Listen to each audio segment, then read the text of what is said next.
എൻ്റെ പേര് ബിന്ദു. ഞാൻ തിരുവനന്തപുരം ജില്ലയിലെ ആറ്റിങ്ങലിനടുത്ത് നിന്ന് വരുന്നു.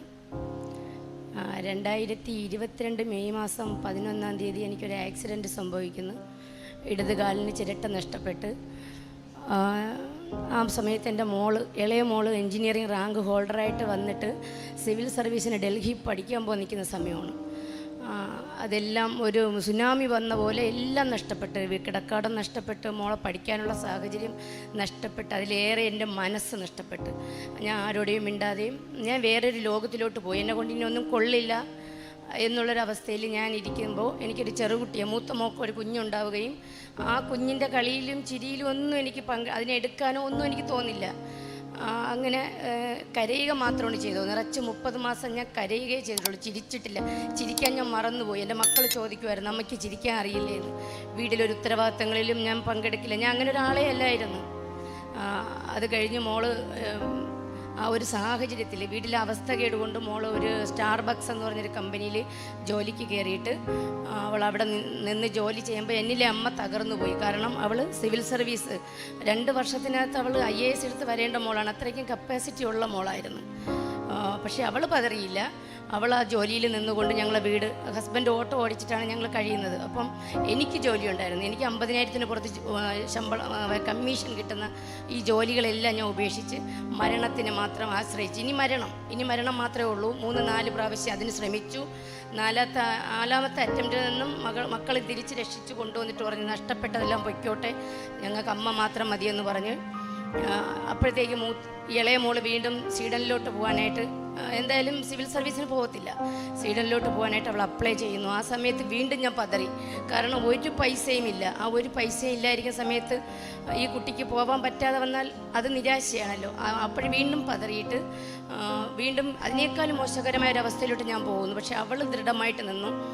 അങ്ങനെ ഈ സങ്കടകരമായ അവസ്ഥയിൽ ഒരു രാത്രിയിൽ ഞാൻ എപ്പോഴും നോർമലല്ല, എനിക്കറിയാം ഞാൻ അബ്നോർമലാണ്. ചില സമയത്ത് എനിക്ക് ഫുൾ ബോധം വരും, എൻ്റെ അവസ്ഥയും എല്ലാം എനിക്ക് വരും. ആ സമയത്ത് ഒരു രാത്രി 2 മണിക്ക് എൻ്റെ ഒരു ടീച്ചർ, ഒരു നായർ സ്ത്രീയാണ്, ഞാനൊരു ഹിന്ദുവാണ്, അവർ ഭയങ്കരമായിട്ട് ഓർത്തഡോക്സ് ആയിട്ടുള്ള ഒരാളാണ്, അവരെ മതത്തിൽ വിശ്വസിക്കുന്ന ഒരാളാണ്. പക്ഷേ അവർ വിളിച്ചിട്ട് പറഞ്ഞു, ബിന്ദു, ഞാൻ ഫോൺ തുറന്ന് നോക്കിയപ്പോൾ എനിക്ക് കൃപാസനത്തിൽ ഒരു ലിങ്ക് എനിക്ക് ഒരു കുട്ടി അയച്ചേക്കുന്നു. ഞാനത് ഓപ്പൺ ചെയ്ത് നോക്കുമ്പോൾ മാതാവിനെയാണ് ആദ്യം കാണുന്നത്. അത് കഴിഞ്ഞ് ഒരു ഹിന്ദു സ്ത്രീയുടെ സാക്ഷ്യം. അതിനിടയിൽ വീണ്ടും മാതാവിനെ കാണിച്ചപ്പോൾ ബിന്ദു കരയുന്ന രൂപമാണ് ഞാൻ പിന്നെ കാണുന്നത്. മാതാവിനെ ഞാൻ പിന്നെ കാണുന്നേ ഇല്ല. ബിന്ദു അവിടെ ഒന്ന് പോവൂ. അപ്പോൾ എൻ്റെ കയ്യിൽ ഒറ്റ പൈസയില്ല, ഒരു ചില്ലിക്കാശില്ല. ടീച്ചർ തന്നെ എൻ്റെ അക്കൗണ്ടിൽ പൈസ അയച്ചെന്ന്. 2-3 ദിവസത്തിനകത്ത് ഭർത്താവ് ഞാനും കൂടെ അവിടെ വന്ന്, ഇവിടെ വരുമ്പോഴൊക്കെ വെറും ഒരു ചിന്തയില്ല, ഒന്നും അറിയില്ല. ഇവിടെ വരുന്നു, ഭർത്താവ് ഇവിടെ കൊണ്ടുവന്ന് ഇരുത്തി പ്രാർത്ഥനയിലൊക്കെ പങ്കെടുക്കുന്നെങ്കിലും ഞാനതിൽ പൂർണ്ണമായിട്ടും അത് ഉൾക്കൊള്ളുന്നില്ല. പക്ഷേ ഇറങ്ങാൻ സമയത്ത് എൻ്റെ മനസ്സിൽ ഞാൻ മാതാവിനോടും അപ്പനോടും പ്രാർത്ഥിച്ചു, എനിക്ക് പ്രാർത്ഥിക്കാനുള്ള കഴിവ് തരണേ, അതിനുള്ള ഏകാഗ്രത തരണേ എന്ന് പറഞ്ഞ്. അപ്പോഴും ഞാൻ കരഞ്ഞു പോയി. അത് കേട്ടു, ആ പ്രാർത്ഥന കേട്ടു. തീർച്ചയായിട്ടും ഞാൻ അന്ന് വൈകുന്നേരം തൊട്ട് പ്രാർത്ഥിക്കാൻ തുടങ്ങി. എല്ലാം വൈകുന്നേരത്തെ പ്രാർത്ഥന, രാവിലെ പിന്നെ ജപമാല ഇവിടെ നിന്നൊരു കൊച്ചയച്ചു തന്നു. അത് ഒരു ക്രിസ്ത്യൻ സഹോദരി എനിക്കൊരു ബൈബിള് തന്ന് എന്നെ കൊണ്ടാവും വിധം അതെല്ലാം ഞാൻ വായിച്ച്, എനിക്ക് തോന്നുന്നു ഞാൻ 18 മണിക്കൂറും ഈ പ്രാർത്ഥനയിലും സാക്ഷ്യം കേൾക്കലും അച്ഛൻ്റെ അതെല്ലാം പ്രഭാഷണം എല്ലാം കേട്ടു. മനസ്സിനെ പതിയെ എനിക്കറിയാം മാനസിക രോഗത്തിൻ്റെ അവസ്ഥ ഞാൻ ഒരുപാട് പേരെ കൊണ്ടുപോയി രക്ഷിച്ചിട്ടുള്ള ഒരാളാണ്. അപ്പോൾ ആ ഒരു അവസ്ഥ അറിയുന്നതിന് വേണ്ടി ഇപ്പം ഞാൻ മനസ്സിലാക്കുന്നു, മാനസിക രോഗം എന്നുള്ളത് എന്തെന്ന് അറിയുന്നതിലേക്ക് എന്നെ കൊണ്ടെത്തിച്ചിട്ട് തിരിച്ചു കൊണ്ടുവന്നു. ഒരു ചികിത്സയും ആവശ്യമില്ലാതെ തിരിച്ചു വന്നു. സ്വപ്നം കാണാൻ പറ്റാത്ത 30 ലക്ഷം രൂപ പലരായിട്ട് സഹായിച്ച് എൻ്റെ കുട്ടി പോയി. അപ്പോൾ പോകാൻ നേരത്തെ അവൾക്ക് ഇൻ്റർവ്യൂവിന് വന്ന്, അതിന് മുന്നേ അവൾക്ക് റിജക്ഷൻ ലെറ്റർ പിള്ളേർക്ക് വന്നു തുടങ്ങി. അപ്പോൾ ഇവൾ ക്വാളിഫൈഡ് ആണ്, പക്ഷേ മോൾക്ക് മാത്രം ഒരു യൂണിവേഴ്സിറ്റിയിൽ നിന്ന് ഒരു അറിയിപ്പും വന്നില്ല. എന്നോട് പറഞ്ഞ, അമ്മയുടെ മാതാവിനെ എപ്പോഴും പ്രാർത്ഥിക്കുന്നതില്ലേ, നിനക്ക് വിശ്വാസമില്ലേ? എനിക്ക് വിശ്വാസമാണ്. കാരണം എന്ന് പറഞ്ഞാൽ അമ്മ നടത്തി തരുമോ എന്ന് ഞാൻ ചോദിക്കാറില്ല. കാരണം അമ്മയെ ഏൽപ്പിച്ച കേസിൽ എനിക്ക് പിന്നെ സംശയമില്ല.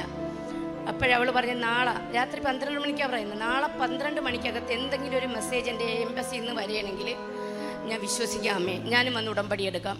11:50 എൻ്റെ മോക്ക് വിസ തന്നെ ഇങ്ങ് വന്ന്, മനസ്സിലായോ? അപ്പോഴേ പറയുന്നു, ഡൽഹി പോകാനായിട്ട് ആരുമില്ല, എനിക്ക് പേടിയല്ലേ. എന്നെപ്പോലൊരു അമ്മയ്ക്ക് പ്രത്യേകിച്ച് ഞാൻ പേടിച്ചിരിക്കുന്ന അവസ്ഥ. ഞാൻ വളരെ ബോൾഡായിട്ടുള്ള ആളായിരുന്നു. ഞാൻ അമ്മയെടുത്ത് ചോദിച്ചു, അമ്മേ പ്രാർത്ഥിച്ചിട്ട് ചോദിച്ചു, എൻ്റെ കുഞ്ഞിൻ്റെ കൂടെ ഇപ്പോൾ ആരുമില്ല, എന്താ ചെയ്യുന്നത്? എന്നിട്ട് ഞാൻ ഇവർക്കൊരു ഗ്രൂപ്പുണ്ട്, ആ ഗ്രൂപ്പിൽ ഞാൻ എൻ്റെ കുഞ്ഞിങ്ങനെ വരികയാണ്, ഞങ്ങൾക്ക് കൂടെ പോകണമെങ്കിൽ ഞങ്ങൾക്ക് 50,000 രൂപ വേണം, ഫ്ലൈറ്റിലേ പോകത്തുള്ളൂ, അപ്പോൾ പൈസ ഇല്ല. 1 മണിക്കൂറിനകത്ത് ഫോണിൽ മെസ്സേജ് ഉണ്ട്, അമ്മ ഒന്നുകൊണ്ടും വിഷമിക്കേണ്ട, ഞാൻ ആശ നെടുമങ്ങാടുകാരിയാണ്, എൻ്റെ ഹസ്ബൻഡ് ഇവിടെ ദ്രൗപദി മുർമുവിൻ്റെ പ്രസിഡൻറ്റിൻ്റെ ഹെഡ് നഴ്സാണ്, ഞങ്ങൾ അതിനകത്താണ് താമസിക്കുന്നത്, മോൾ എയർപോർട്ടിൽ എത്തിയാൽ മാത്രം മതി, ബാക്കിയെല്ലാം.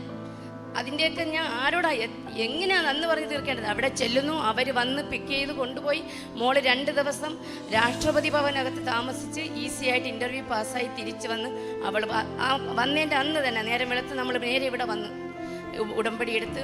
എനിക്ക് മുട്ടുകാലി നിൽക്കത്തില്ല, ചിരട്ടയില്ലല്ലോ, ഒരു മോള് മുട്ടുകാലിൽ നിൽക്കും, ഞാൻ ഇരുന്ന് പ്രാർത്ഥിക്കും. ഞങ്ങൾ ശക്തമായിട്ട് പ്രാർത്ഥിച്ച് അവൾ പോയി, അവൾ നന്നായിട്ട് പഠിക്കുന്നു. 6 മാസം കൊണ്ട് ചെയ്യേണ്ട കോഴ്സ് 3 മാസം കൊണ്ട് അവിടെ അങ്ങനെയാണല്ലോ ചെയ്ത് അവൾ 100% കഴിഞ്ഞ് സെക്കൻഡ് സെമസ്റ്ററിൽ കയറി. ഇപ്പം ചെറിയ ജോലി എന്തോ ആയി. അപ്പോൾ എല്ലാം തിരിച്ചു തന്ന്. എൻ്റെ മാനസികാവസ്ഥ എനിക്കറിയാം, എൻ്റെ മാനസികാവസ്ഥ ഞാൻ ഇപ്പം 5 പ്രാവശ്യം വന്ന്. എന്നിട്ട് ഞാൻ ആവേ മരിയ എന്നൊരു ഗ്രൂപ്പ് ഉണ്ടാക്കിയിട്ട് അതിനകത്ത് മൊത്തം ക്രൈസ്തവരാണ്, ഹിന്ദുക്കളാണ്. അപ്പോഴെൻ്റെ മനസ്സിൽ അമ്മയെ ഒരാളിനെ എനിക്കിതിനകത്ത് ക്രിസ്ത്യനായിട്ട് വേണം, ഇവർക്ക് എന്തെങ്കിലും അറിവില്ലായ്മയൊക്കെ ഉണ്ടെങ്കിൽ പറഞ്ഞു കൊടുക്കാൻ വേണ്ടി. അപ്പോഴെൻ്റെ കൂടെ 10ാം ക്ലാസ് വരെ പഠിച്ച എൻ്റെ മേരി വിളിക്കുന്നു, മേരി പേര് ശ്രദ്ധിക്കണം, മേരി വിളിച്ചിട്ട് സംസാരിക്കുന്നു. ഞങ്ങൾ 35 വർഷങ്ങൾക്ക് ശേഷമാണ് സംസാരിക്കുന്നത് തന്നെ. അവൾ ആ ഗ്രൂപ്പിൽ ആഡാവുന്നു, അവർക്ക് വേണ്ട എല്ലാ ഉപദേശങ്ങളും അവൾ കൊടുക്കുന്നു. ഞായറാഴ്ച വീടിനടുത്തുള്ള പള്ളിയിൽ ഞാൻ പോകും, കുർബാനയിലൊക്കെ പങ്കെടുത്ത് പ്രാർത്ഥിക്കുന്നുണ്ട്. എസ്പെഷ്യലി മറ്റാരെന്ത് പറഞ്ഞാലും എനിക്കത് പ്രാർത്ഥനയിലൂടെ അവർക്ക് സാധിച്ചു കൊടുക്കാൻ പറ്റുന്നു. ഞാൻ പ്രാർത്ഥിച്ചുകൊണ്ടിരിക്കുമ്പോൾ ഒരു വേള ഞാൻ കണ്ടു മെഴുകുതിരിയിൽ എൻ്റെ അമ്മ വന്നു. അതുവരെ കരച്ചിലായിരുന്നു, ചിരിച്ചിട്ടേ ഇല്ല. ആ കരയുമ്പോൾ ഇനി കരയരുതെന്ന് പറഞ്ഞു. എന്നിട്ട് പറയും, ഇനി കരയരുത്, നീ ഇതിൻ്റെ എല്ലാ പ്രശ്നങ്ങളും ഞാൻ ഏറ്റെടുത്ത് കഴിഞ്ഞു, ഒരിക്കലും നീ ഇനി കരയാൻ പാടില്ല. അതിനുശേഷം ഞാൻ കരഞ്ഞില്ല. ഇവിടെ ഇന്നിപ്പോൾ ഇരുന്ന് ചിരിച്ചതിനെ കുറിച്ച് അച്ഛൻ പറയുകയും ചെയ്തു. എല്ലാം തിരിച്ചു തന്ന് എല്ലാം ഇപ്പോൾ ഒരു 35ഓളം പേരെ എനിക്കിവിടെ കൊണ്ടുവരാൻ പറ്റി. അവരുടെ എല്ലാ ആവശ്യങ്ങളും ഒരു മോന് ജർമ്മനി പോകാനായിട്ട് പൈസ കോട്ടയത്തുള്ള അച്ചായമാരെ കൊണ്ട് കൊടുത്തിട്ട് ഇവരുടെ കയ്യിലൊരു ഫോട്ടോ പോലും ഇല്ല. അവൾ വന്നിട്ട് പറഞ്ഞ് 2 വർഷമായി ആ പൈസ പോയി, അവർ ആത്മഹത്യ ചെയ്യുന്നു. ഞാൻ പറഞ്ഞു, നീ വിട്, നിൻ്റെ കയ്യിൽ എന്തോ ഉണ്ട്, എൻ്റെ കയ്യിലൊരു ബൈബിളുണ്ട്, നീ വായിക്കേ. പ്രാർത്ഥന എഴുതി കൊടുത്തു, അത് വായിക്കെന്ന് പറഞ്ഞു. 3ൻ്റെ അന്ന് വന്നിട്ട് പറയണം, അവർ വിളിച്ചിരുന്നു, മോന് വിസ ശരിയായി, മോൻ പോയി, മോന് ജോലിയായി. അപ്പോൾ എല്ലാം അങ്ങനെ എത്ര കാര്യങ്ങൾ എനിക്ക് നടത്തി കൊടുക്കാൻ പറ്റി.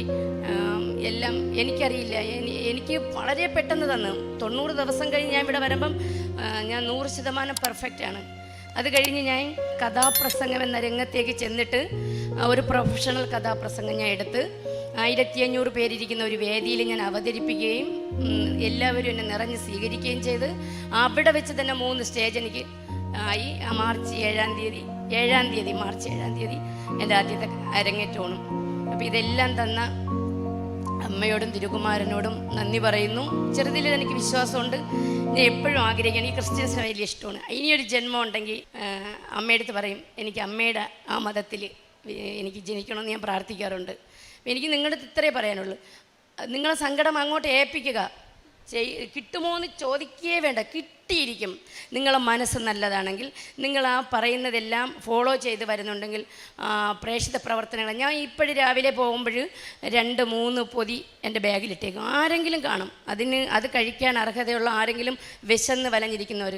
അതുപോലെ ആർക്ക് ഹോസ്പിറ്റൽ കേസ് വന്നാലും എന്താവശ്യത്തിനും ഞാൻ പറഞ്ഞിട്ടുണ്ട്, എന്നെ വിളിച്ചാൽ മതി, പാതിരാത്രിയാണെങ്കിലും ഞാൻ വരും കൊണ്ടു. അപ്പോൾ അതെല്ലാം ഞാൻ ചെയ്യുന്നുണ്ട്. ഇതെല്ലാം തന്ന അമ്മയ്ക്കും തിരുകുമാരന് 1 കോടി. ഇനി എൻ്റെ മരണം വരെ തീർച്ചയായിട്ടും ഇത് ഞാൻ ഫോളോ ചെയ്തുകൊണ്ടേയിരിക്കും. നന്ദി, നമസ്കാരം.